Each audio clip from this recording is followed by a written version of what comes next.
Welcome back to Girls Unplugged. We know we are way out of January now, but we really wanted to talk about goals, personal, professional, bookish, because you kind of have this momentum at the beginning of the year and everyone feels this pressure. And it gets to this time of year and people tend to feel like they failed if they haven't accomplished everything that they thought that they wanted to on New Year's Eve. So we thought now would be a really good time to talk about it as we're heading into nearly a new season, hopefully some brighter days, warmer weather. We thought it'd be a good time to reset and talk about it. Yeah, and both me and Tor were really into goal setting, productivity, but also like spirituality and astrology. So we like to blend the two together so that it's not so focused on perfectionism. Yeah. Right? Although I am a bit of a perfectionist, but Me too. I can be hard on myself. But I do feel like last year and coming into this year, I think one thing I've started to do quite well is set goals over resolutions and constantly reassess what those are, because it's not realistic that you set a goal on New Year's Eve and it's going to happen overnight, or that goal is going to stay the same, because ultimately life happens and things change, and that's okay. Yeah, and so that's what we're going to dive into today properly. Okay, so why do we think that there's such a pressure and such a grip on us in the new year to set these resolutions or goals and act as if everything has to be decided within the first 4 weeks?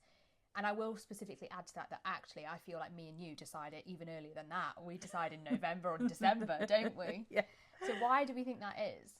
I just think it's like the natural way of things, isn't it? A new year naturally feels like you're thinking an end of one era, I'm going into a new one. So I genuinely believe it's healthy to set goals for yourself for a year, because if you're not thinking about where you want to move forward or how you want to move forward or what else you want out of life, you're just standing still. And to me personally, this isn't the case for everyone, but that isn't really what life is about. And I actually think it is, like I said, quite a healthy thing to do that. What I think is unhealthy is people's ideals of how quickly it's going to happen, and on social media, how people lie to make it look like they're already accomplishing all of these things, albeit maybe some are, but realistically, people make it look like it's easy, and nothing that you ever really want in life should ever be that easy, realistically. Yeah, that's so true. Nothing worth having comes easily, as they say. Is that the saying? That's the saying. That's what I was trying to get to in my brain. I got it. The telepathic vibes are working. I fully agree with everything you said there. However, I do think the real strong element of perfectionism has come from somewhere. And I'm going to put my marketing brain on here. But I think that, so in marketing, the fitness industry and the health industry has a lot to answer for here. Yeah. Because as marketing has progressed throughout, maybe the last 20 years, there is a huge push in those industries on start the new year, change your body, get into the gym, start a gym subscription, buy all these supplements, buy all this. It's the perfect time to do it. New year, new you, right? That's the motto. Yeah. And I think that has definitely subconsciously gone into people's brains in other areas of their life 100%. outside of fitness, wellness and health. Yeah. And we know from social media that fitness and wellness can be some of the most toxic industries anyway. There's so much misinformation or whatever. So I definitely think that comes into it a little bit. But I saw a video last year, actually, in November, and it was this woman on Instagram. I really can't remember her name, but I think it's something like the Scottish Witch. And she does like witchcraft and paganism. And she had done this video that's like, why do we decide our New Year's resolutions and goals in the dead of winter when it should be a time for self-care and relaxing? And she was saying that what she does, and it's something to do with paganism in general, is like they set it just before in November and they do 12 days of 12 intentions. And that's a good idea. I'll have to try and find the video and link it below so you guys can watch it. But it was a really lovely, like, reassuring way to look at things. Yeah. It felt like what we think of it being just a healthy thing to do rather than perfectionism focused. So I did like that. Yeah. But yeah, I think some of the stuff we see in the perfectionism does come from social media and industries within that space. Yeah, and here's the thing for me is I think sometimes that's a good thing, because I think you need to be striving for something, and I don't think you need to strive for perfectionism. It gives you almost a boost of motivation. It does, yeah. Like, I'm like, I want what I don't have kind of person, which not everybody is like that, but I do like that, having that more like inspirational content. So I'm like, well, like, yeah, actually I can have that, I can do these things, I just need to I need to work on how I'm getting there. But I think what's changed for me over the last few years, which I think is really important, is resolutions are just not even a word in my brain anymore. Like, coming into the new year is like a goal setting exercise, and the last few years that process has gradually like increased in terms of how intricate it's become. And like a few years ago was when I started doing vision boards. And originally it was all just like very aesthetic and some really kind of like long-winded like goals of things that I thought that I really wanted. And then last year it was more like a vision board and like a short plan of things I want. This year it was like, right, these are like the 6 areas of my like main areas of my life. These are the things that I want for my health. These are the things that I want for my career and my finances. These are the things I want for my relationships and my family. And I really kind of like broke it down. And then I also sat down with Kyle, like as a couple and a family, like, what do we want? And not only what do we want, how are we going to make that happen? Like, my key word coming into this year was intention. Like, everything I do this year, I want it to be very intentional. And I just think it's a positive thing, but it's okay to reassess, rebalance with yourself constantly if something changes. That was a real waffle, sorry. I'm so passionate about it though, because I do genuinely believe if you want to go anywhere in life, you need to be striving for something and planning for it. I 100% agree. I think that's where our brain types are both very similar. Is like we like to work towards things and have ambition and what have you. But I do think it depends on what type of person you are. Like for some people, they are content in where they are and that works for them. And so then setting goals is pointless, because if you're happy where you are already and you don't really want to change anything, you're just adding kind of unnecessary stuff onto your plate. But like my whole brain type, and I'm like this in any area, whether it's work, personal life, is all about learning something new. I have to be learning something new or doing something new, otherwise I feel unfulfilled. Whether that's creatively or a set skill that's not creative or whatever it may be. I really thought you said sex skill then. That too. I'm open to improving my own sex skills, guys. But yeah, like that's why I think goals and stuff work so well for us. It's because it does give us that guidance and that what's new, what are we working towards. I don't believe that everybody needs to have goals, but what I do believe in is people that whinge that their life isn't going anywhere but they don't do anything about it. That infuriates me to no end. That is my biggest bugbear. Or the kind of people who consistently ask for advice on the same topic but they never take it. Do you know what? One of my most toxic traits, I feel like this might be one of my biggest red flags, when the world went crazy at Molly May for saying we all have the same 24 hours in a day, or when Kim Kardashian said, get your fucking ass up and work if you want something, get your ass up and fucking work for it. And the world went fucking mental at them, like, oh, you're so privileged. I'm like, fucking yeah, bitch, they are so right. Like, I genuinely, that's how I feel. I'm like, we do all have the same 24 hours in a day. Like, you can't, obviously some people have privilege, absolutely, like some people are more privileged than others, but if you really fucking want something, you'll make it happen. If you want it bad enough, you'll fucking put in the hours and graft for it. The overall message I do agree with. The delivery and the people delivering it, I think, is where I was like, I think Molly May herself probably even regrets saying that one, given what she's like on her current TV show. She did apologise for it at the time. She did. She was super young as well, to be fair. She was like... Yeah, and I feel like it was harsh because we do all have the same 24 hours in a day. Do you know what I mean? Yeah, but I bet you any money since she's had kids, she doesn't feel that way anymore. Probably not. But sometimes I feel like I never want to sound like egotistical, but I do think people that say like parents are like, I don't have time to do that. I personally then feel like that's not true. You don't want to make time for it. And I think that is the key difference. But you are a machine. Like, guys, not everyone is like Tor. Like, this bitch is crazy. She gets up at like 5 a.m. and not all the time. A lot of the time. I said today. I thrive in that environment, and that's why. But that's what I mean. That's like your superpower. I could never. I would look like a skeleton if I did the amount of things you do. Honestly. But that's what I mean. Like, and I don't expect people to be like me.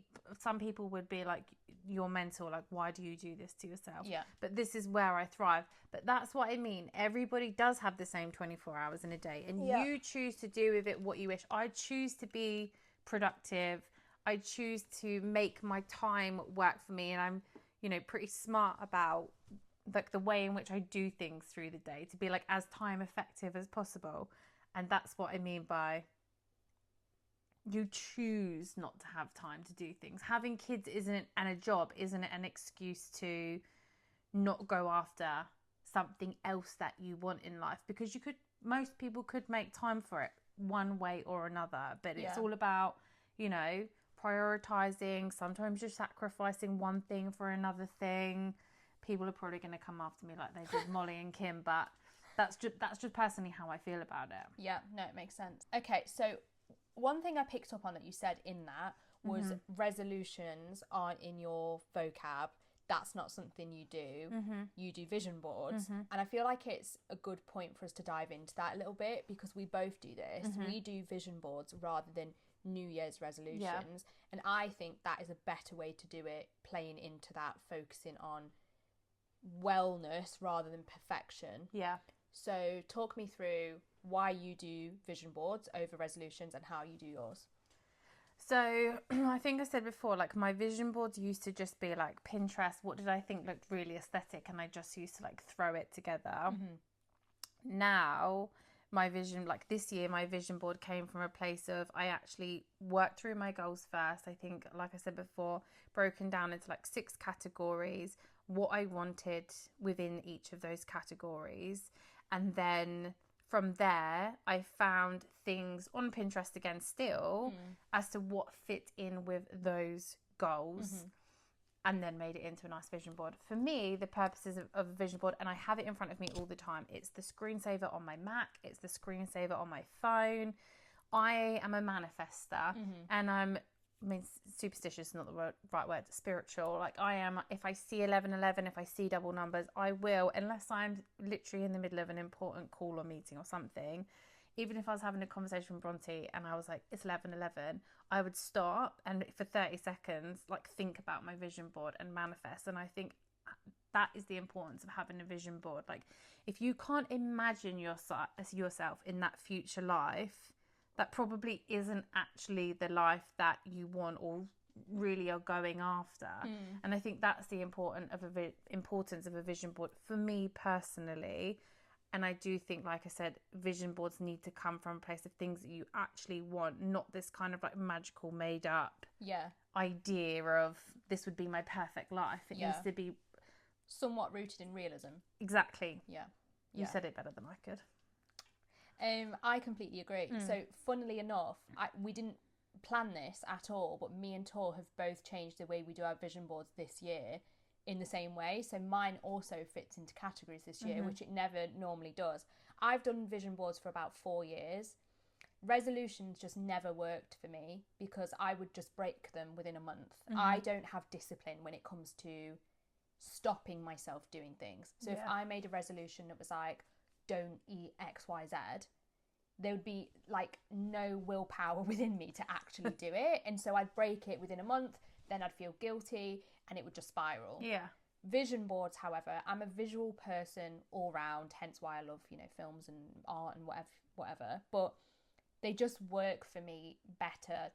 I normally, like Tor, would just do like Pinterest images and kind of it would all be quite la-di-da, not really specifically focused. It would just be a general overview of a life I wanted, whether that be 5 years, 10 years, 1 year. Yeah. This year I did change it in the same way. I've got categories. The categories are like finance, health, aesthetics, trips, things like that. And then I have like 1, 2 or 3 goals within them, depending on how realistic they are. Some are a bit more difficult, some are more attainable, but they're all stuff that I could probably at least do in 3 years. Yeah. There's nothing that's crazy out there. And I've found that really helpful this year. And this was intentional. I have copied Touring this year in making it my laptop screensaver and my phone screensaver, because something I used to do that I was guilty of was I'd make it and then it'd be out of sight, out of mind. Yeah.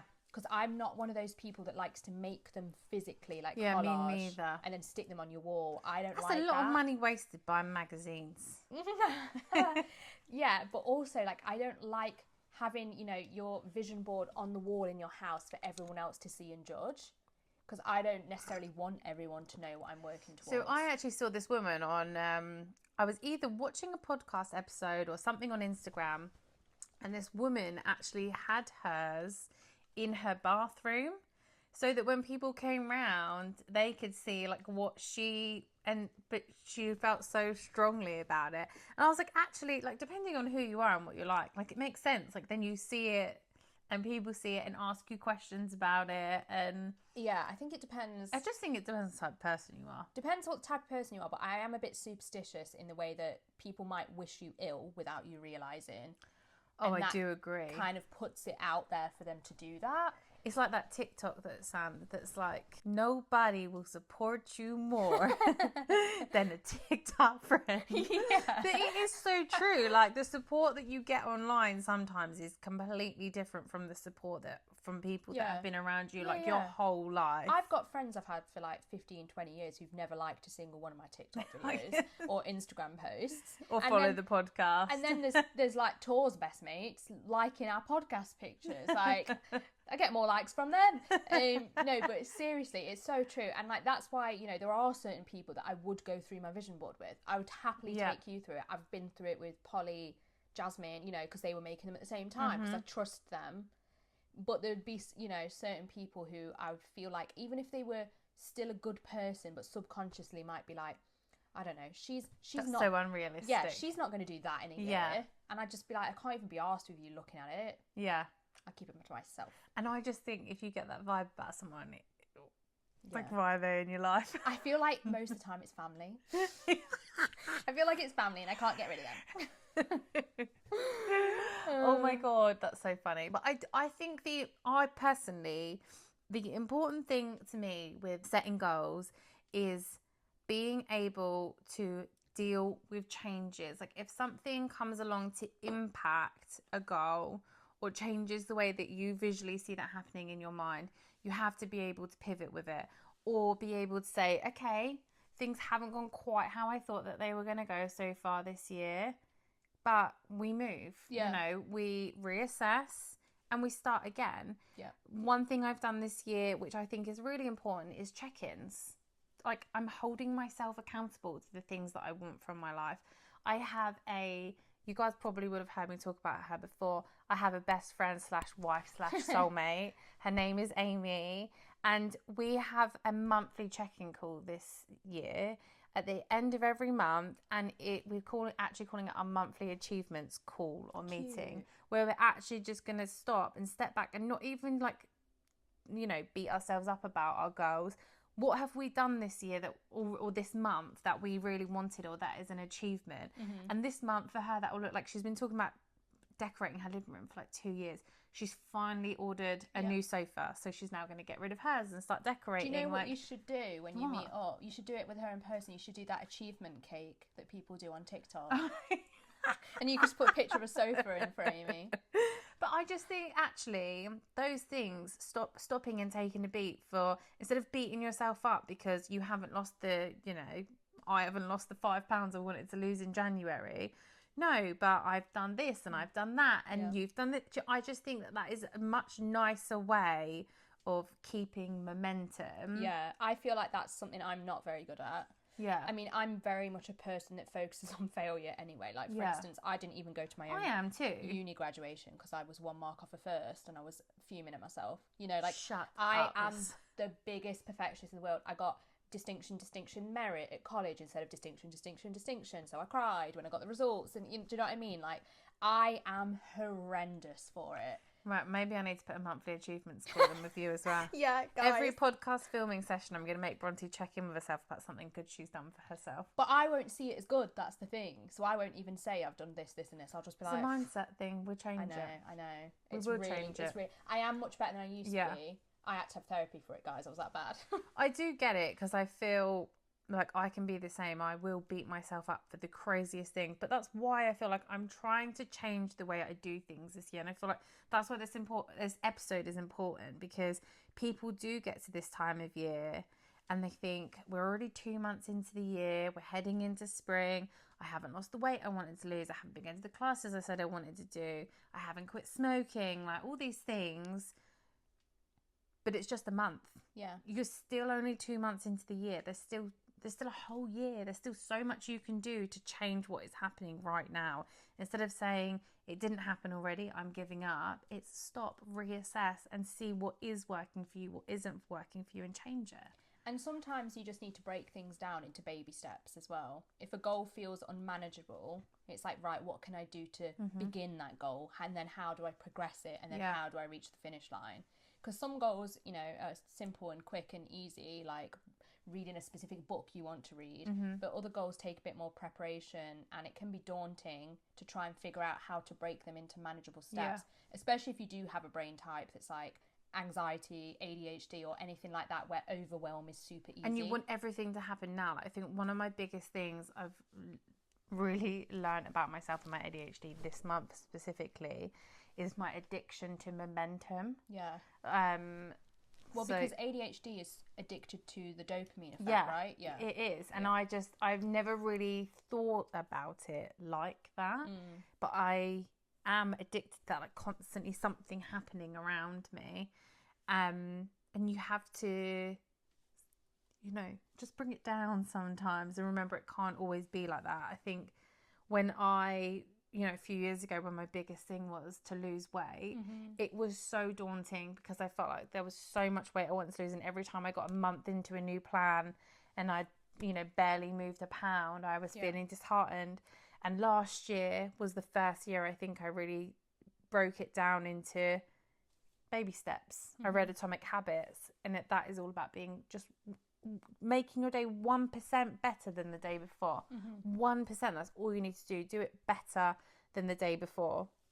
And I think that really started to change my mindset. I think that's something I would recommend for a lot of people to do that want to make change in their life, is start reading a bit of non-fiction. It's surprising how, if you find some good books, and I would recommend Atomic Habits, highly recommend. I think everybody on the planet should read The Dose Effect by TJ Power.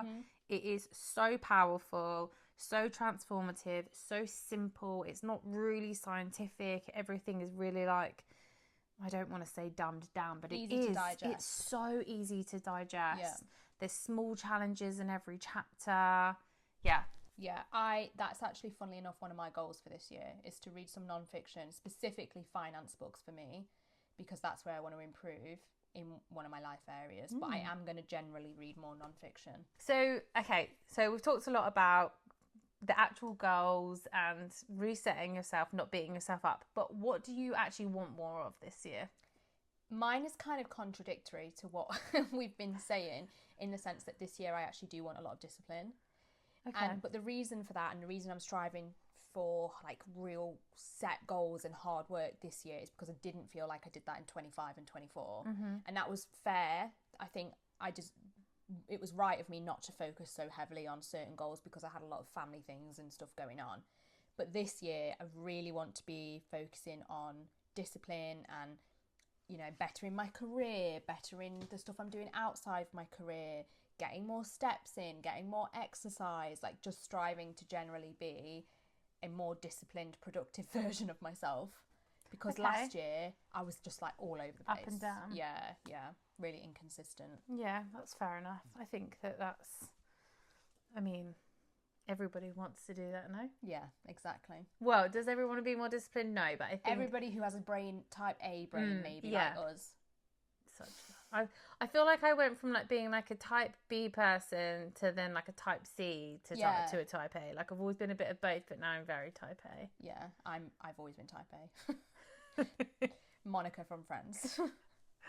What about you? I think that for me, I mean, without going too deep into things, like I really want like my goals, but for me, it was more about balance this year, and like I said earlier, like about intention. Like I just want everything I do this year to have a reason behind it and to be towards a kind of a higher purpose isn't really the right word, but bigger picture. But exactly, and I think something really important to me this year is about spending more quality time with my kids. I'm with them all the time. I definitely don't need quantity of time, but I'm terrible with my phone. We just spoke about before. I do a lot. Like I work, I have the kids, I have a full-time, very stressful job. I'm on the PTA. I have my TikTok accounts, the podcast. There's so much, and a lot of that involves me being on my phone or behind a laptop screen. So one of the things Kyle and I, just to share a little bit about how I'm doing this, because I feel like a lot of people on it, there's a lot of people are single, kidless, but some people might have kids. And I think one of the things for me this year and how I turned my goal of spending more quality time with my kids into a SMART goal, such a HR person, was Kyle and I decided that every other Friday we are turning into games night at home. Oh, cute. I love that. So our phones go away. Yeah. We or the kids get to pick a game, or maybe sometimes we'll do a movie instead of a game. But it will be very intentional family time. No phones, no screens, and specifically watching a film together and actively spending that time together, so that I know, yes, I can't just be phone free. That's realistically not what my life is. But it's taking that goal and then actually actioning something that you can, and it's not going to be perfect. Maybe we won't make it happen every single other Friday of the year, but it gives us something to work towards, and it means the kids actually get like really quality time with us. I love that, because when I was growing up, I did board game nights with my cousins and my auntie every Friday, and Whitney would come too. And even now, my sister's 37, my cousin's 33 or 34, we still meet up at Christmas and stuff to do board game days. Oh, that's so nice. And that's what I mean. It. Like I just think it's those are the things that you remember as you get older. Yeah. And I didn't have a lot of routine or special things like that growing up, and I really want that for my kids. And I want to spend less time on my phone this year. Yeah. And that's one of the ways I'm making it happen. And plus, kids spend a lot of time on screens now too. Oh my God. Compared to what we did. Yeah. So, I mean, I'm funny with the kids and their iPads, so that's a whole nother fucking story. Social media and online gaming is wild now. Yeah, it is. Okay, so what's one thing you want to leave behind from last year? I think just not flapping about everything, but constantly trying to do everything. It's accepting that sometimes things have to be left behind for a little while. And like we were talking about at the beginning of the episode, sometimes things aren't going to go how you plan them in your head. Example, beginning of the year, I was like, this is the year I'm really going to focus on my personal social media account and be consistent, but slow down with my BookTok account a little bit. Because I'd love for that to be where my career goes. Instead, randomly in January, I saw a house online, and then within days, my house was being valued, my house was getting put up on the market. I'm trying to buy a new house, and that is a lot. It's a very emotionally taxing thing. So I've had to take a step back and say, well, actually, that is taking priority. That's something we thought wasn't going to happen for 18 months, but it's happening now. My social media accounts need to take I need to take a step back from those. And it's about, for me, the most important thing is being okay with that in my mind, because what I would do, like you were saying earlier, I just beat myself up about it, and I feel like I'm not doing enough. Yeah. I need to be kinder to myself this year and realize I can't do absolutely everything and be able to do the things that I am doing well. So I think that's really important for me this year, is to be kinder to myself. Yeah. Mine's actually the same. Is it? Yeah, exactly the same. Just to be less focused on the failures when they do happen, because they are inevitable. Nothing can ever go smoothly all the time. There are things that crop up that you just can't plan for. So like last year, that was that one of my family members had a severe stroke, right? You can't plan for that. And and incidents like that have to take precedent over, unfortunately, other things that are going on in life. So I think for me, mine is to also be more understanding of myself if I don't reach those goals, or if things are beyond my control, and to not see it as a failure. Because, you know, for me, like, social media didn't really go how I wanted it to go last year, and there was other things as well. But yeah, exactly the same as you, pretty much. We're such twinnies. Nothing more to add, Your Honour. So we just started to kind of like briefly touch on it when we were talking about our social media accounts, but professional, creative career goals for the year. What are you excited to like pour your energy into? Well, I've made one of mine happen. Have you? Yeah, one of my goals was to stay at the place I work. Oh, okay, yes. And extend the contract. Which has just happened. It's just happened. So I'm really excited as we're filming this, not when you're watching it. Yeah. Really, really excited about that, because that is... I'm so happy for you. I work in a place that suits my lifestyle. They're very supportive of my health things. It's a great job in terms of learning and growth opportunities. So I'm really excited that I have been able to stay there longer.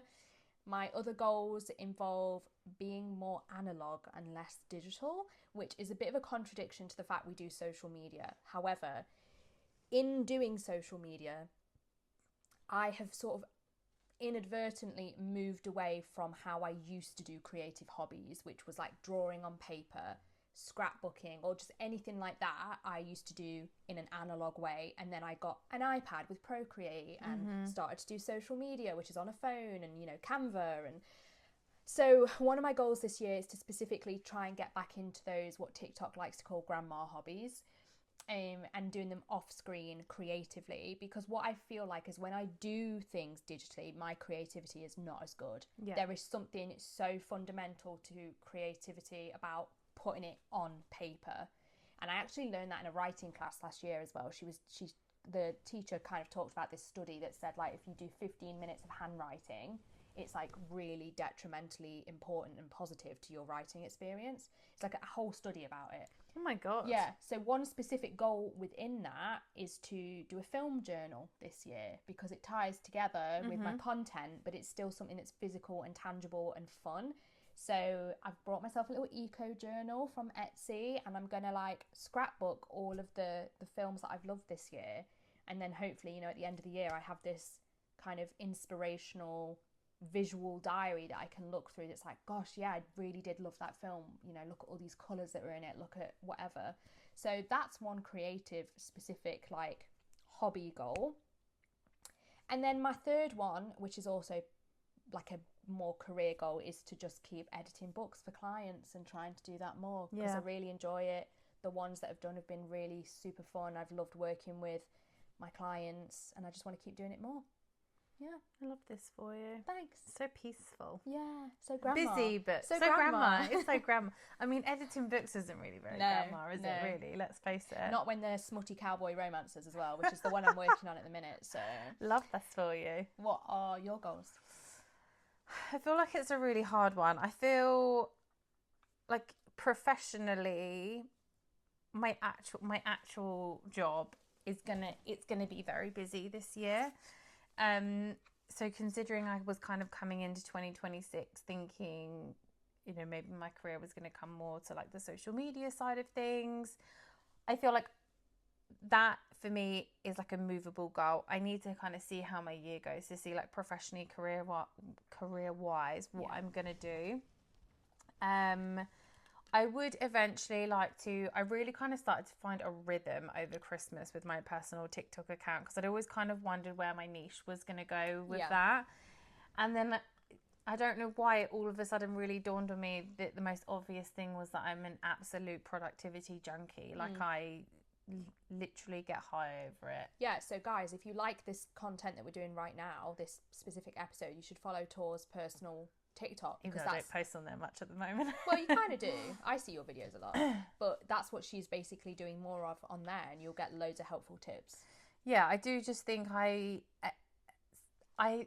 it was over Christmas as I was kind of like planning to get ready for Christmas. It was actually like November where I was like, I want to get my house straight, decluttered, ready for Christmas so that I'm not doing it through December so I can enjoy the time with my kids. Yeah.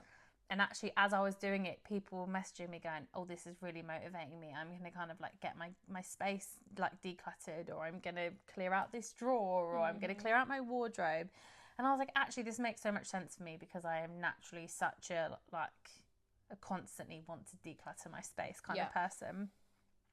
And then I think for me, creatively pouring my energy into something will be if and when I move house this year. Like that's where all my Pinterest boards are running wild at the minute, guys. Like I am obsessed. There's so much beige and white, like I can't cope. There's nothing more exciting though than looking forward to decorating your own space. Oh my God, I feel, for me, moving into our first home was really exciting because I was buying a house and I was, 26 years old, and it was really cool. Now I'm like, this is hopefully, unless something wild happens and I win the lottery, this is our forever home, and I'm so excited to just like get in there and just make it ours. Yeah. So I think that is where my creative energy will be poured into this year, and it's very exciting. Watch this space, maybe a podcast studio. Yeah, we hope. Okay, so moving on from personal, professional, waffling about all this shit. We are bookish girls at heart.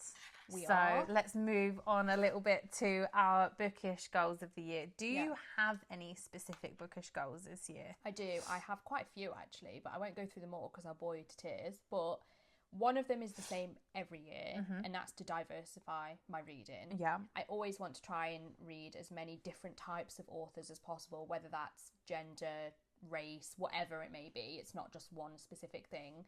I want to experience as many different types of writing and types of authors as I can. And I try to do it every year. And every year, at the end of the year, I'm never happy with how well I've done with it. Because it's something that's like, in the back of my mind, I want to do it. But when I'm picking a book, I'm not necessarily thinking about it, if that makes sense. So that one is one. And then I also really want to read more indie authors this year. That's my biggest goal. I feel like it's sometimes hard to do that now. They get picked up so quickly by the publishers at the minute. It's like, whoa. Yeah, because I had so many on my TBR and they've already gone to trad publishing. So that is definitely true. But I really don't make the most of my Kindle Unlimited subscription. And also, there's so many great indie authors out there that need and deserve our support. And I'm constantly moaning about, the publishing industry and what it's doing with books and how they're edited or whatever. And this is a great way to kind of change that. And then also, I miss finding those underrated hidden gems. Yeah. Because at the minute, I see someone talking about Night in the Moth and I'm like, oh, I must read that. And then it's Metal Slinger. Oh, I must read that. So I'm just reading like the hyped books. And I really miss... Sometimes they're really worth it though. They are really worth it. And I will still do that as well. But I really miss finding those hidden gems. Like when I read House of Bane and Blood and Alexis L. Menard's first books, they were tiny. She was still a developing indie author. And now look at her. It's so amazing to see that progression. Same with Becca Mack with us. It's just so rewarding when you've loved an author from the beginning and then they get, so successful. Yeah, because you feel the success for them like they're your friend, don't you? Like 100%. You couldn't be happier for them. 100%. So I think those are the key goals for me this year. I love this for you. I feel like I don't have too many bookish goals this year. My reading goal has come down yet again in number. What is it? 52. Mine's 52 as well. I was like, if I can do a book a week.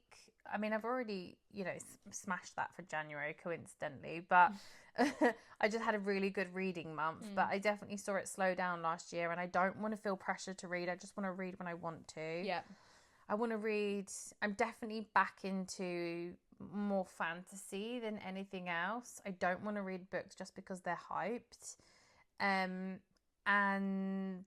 I want to read what is on my shelves, which I've actually already done a really good job of again this year and at the end of December. One of my biggest goals overall for this year is to be more financially conscious.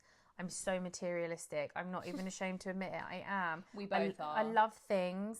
And I, over the years, have got myself into a lot of debt because I just think I want it. And so I put it on a credit card and I do this and I do that.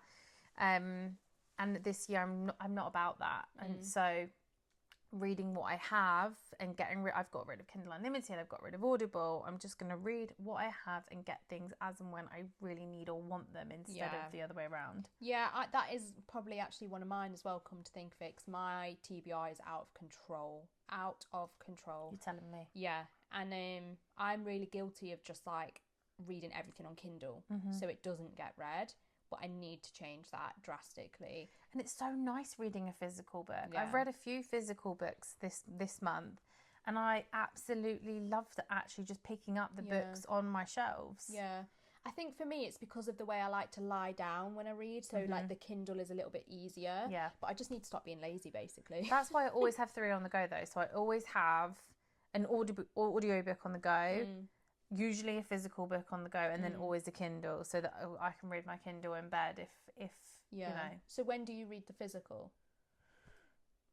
Like in the mornings, or if I get up early, do my workout. I'm like, my typical morning routine is get up now, work out, have a coffee while I read 10 pages of a non-fiction book, and then while I'm waiting for the kids to wake up, if I don't want to make too much noise upstairs, then I'll pick up my book. Or maybe on my lunch break, or in the evening on the sofa when Kyle's watching the golf or the darts, or stuff that's just like background noise, so I feel like I can read at the same time. Yeah, and sometimes I will still read in bed. I think this is where, because I only read in bed at night. Okay, yeah. Yes, but I used to do a lot of audiobooks when I was like cleaning and doing chores and stuff, and I don't know how I've stopped. So maybe I need to get back into that a bit as well. I feel like I don't mind reading a physical book in bed if I'm not reading to get to sleep. It's when I'm like, I need the lights off and just like my Kindle on the lowest setting so that I just kind of like doze off while I'm reading.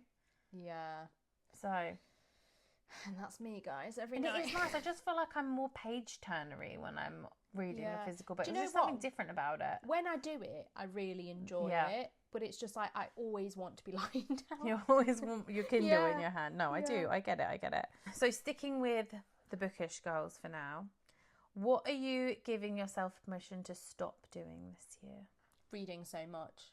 That's my one, is not feeling the pressure of quantity. Yeah. Because I was really struggling last year with the fact that my numbers were nowhere near as high as they had been in previous years. So like for context, 2023 I think I read 140, 2024 I think I read about 100, and then last year was about 70. So it's like gradually halved. To me. Yeah. And you know, I couldn't tell you why, because I've always been equally busy, apart from there was like one section where I wasn't working, but I've always had a roughly similar amount. And just this year or last year I guess now, I just couldn't reach that number, and I was getting really frustrated at myself for it. Yeah. But actually it's just not a big deal. Yeah. And so that's what I'm giving myself permission to stop doing, is just reading so much. Yeah. I love this. What about you? I mean, similar-ish for me. I definitely think I already started to do that last year, stop punishing myself for not being able to read loads.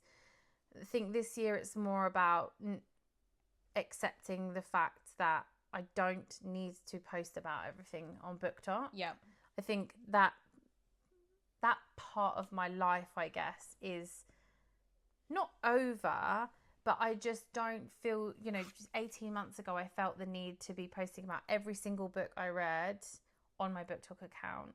I don't feel that need anymore. Like, if I've read something I really love, I'm going to post about it. If I'm doing something interesting, I'm going to post about it. However, I don't need to post on there all the time to feel like I still need to be part of the community, because the reality is BookTok's massively changed from where it was when we joined. And to be frank, I feel like the publishing industry and some of the teams that work at most of the big publishers have started to make things a bit of like a popularity game and a bit uncomfortable at times, and I'm absolutely not about that life. So I just feel like I can put that away a little bit this year. Yeah. And be comfortable with it and not feel like I'm missing out. Yeah, that makes sense.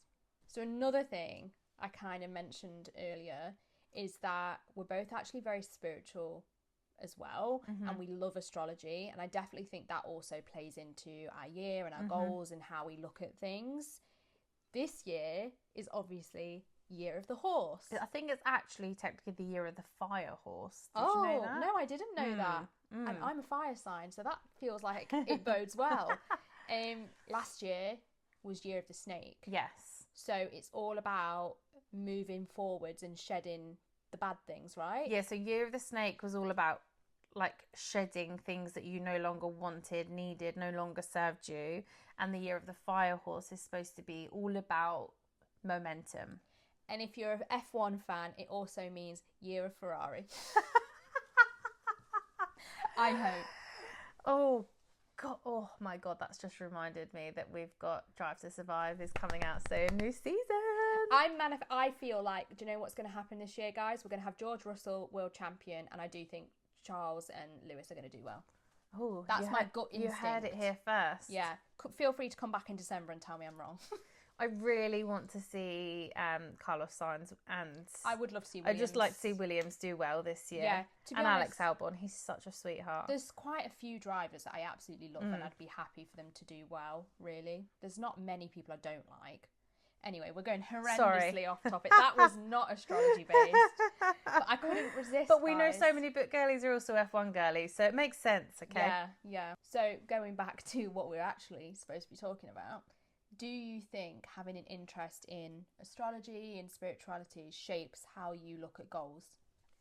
Yeah, 100%. Because like we said earlier about the vision board, because I genuinely believe in like manifesting the reality that you want, having that visual representation to help you manifest the dream and the life that you want. For me personally, it helps. And I think people can be like, oh, astrology, it's just witchy woo woo nonsense. Yeah, okay, fine. If that's how you feel about it, fine. But also, you're clearly a negative Nancy, probably going nowhere in life, and it helps me. And it helps me stay positive. Like it's something. If that's something that helps me believe that, you know, I've got positive momentum moving forward this year, then, you know, what the fuck's wrong with that? I also think that astrology and spirituality, a big piece of it is like trusting the natural order of things and having faith in nature and the universe, however that looks. It's almost like a religion in some senses, but without like praying to one specific god. And I really believe in that because I just, like, from a spiritual point of view, I love nature. I think when you go into a forest and it's beautiful, that is magic to me. Or like crystals and stones, they are so beautiful. How could they not be special in some way? How powerful in some way. Could they not be, you know, these are the kind of things that you get in fantasy books that are like relics. They're like our natural version of that. So I personally also like to think that my astrology and spiritual beliefs shape my goals because I kind of have faith in this natural world that it's going to take me where I need to be. Yeah, that's my thing, is that I just think even I can get emotional, I can get upset about things we were saying earlier, you know, house move. It's a very emotional, daunting thing that I've had so many ups and downs with. But whenever I'm feeling really frantic, I just come back to that natural belief that everything happens for a reason and everything happens in the way it's supposed to happen. Like the universe kind of like has a plan for you. Because if you don't trust in that, there is just an element of trusting in that and making things happen for yourself. And it's finding the right blend and mix between the two. Because if you're just thinking the universe is going to plop something in my lap at the right time, life doesn't really work like that. Yeah, you've still got to kind of take the steps to make it happen and prep and work hard. 100%. Yeah, I feel exactly the same. Shock. Because, like, as well, I bet you, to anyone listening to this, if you think about a negative experience that you've had, whether it was last year or the year before, I bet you something positive came right after it. You know, like for me, I couldn't take a job that I thought I really wanted, and I had to trust my instinct on not taking it because it wasn't quite right. And then I got the one after that has now worked out so well for me. And if I'd have like not trusted the universe and just taken this job, I wouldn't be in that situation, you know? So it's like, I bet you for anyone listening, whether it's a breakup that you thought was horrendous, something positive has actually come from it after. 100%. So true. Yeah. Okay. Well, I feel like we've been such like gurus today. I feel so grounded and just call us Grace Beverley and Stephen Bartlett or whatever his name is. I feel like everyone's boycotting Stephen Bartlett after his incel episode. He's just annoying though, isn't he? It's the way he like phrases things as well. So what do you think is the next natural step? That was such a good impersonation. Thank you. He's just so annoying. Anyway, off topic. Off topic. Anyway, I feel like the whole point is, if you're listening to this and you feel like you failed at the beginning of the year, things haven't gone the way that you planned them to, we are only a couple of months into the year. Reset, reassess, sit down with your best friend, like find yourself an accountability buddy. Yeah. Slide into our DMs. We're always here to listen. Like, just find what works for you and reset yourself. Like, yeah, 100%. And like Tor said, there's literally like 9 months of the year to go. So much can happen in that time. Have faith in Year of the Horse. That felt so cheesy. Have faith in the Year of the Horse. I'm going to put like a Ferrari logo here as well. Have faith in the F1 Ferrari horse year. So anyway, yes, we hope that this waffle of goal setting, resetting and trusting your energy helps at least one person. That would make me happy if I knew that. Don't forget to like, subscribe, comment, all the normal things, because it all really supports and helps us. Every person that comments and interacts, it all means so much to us. It makes it so worth it for us to get together and be besties and do this shit. So yeah, thank you guys, and we'll see you in another 2 weeks for another episode.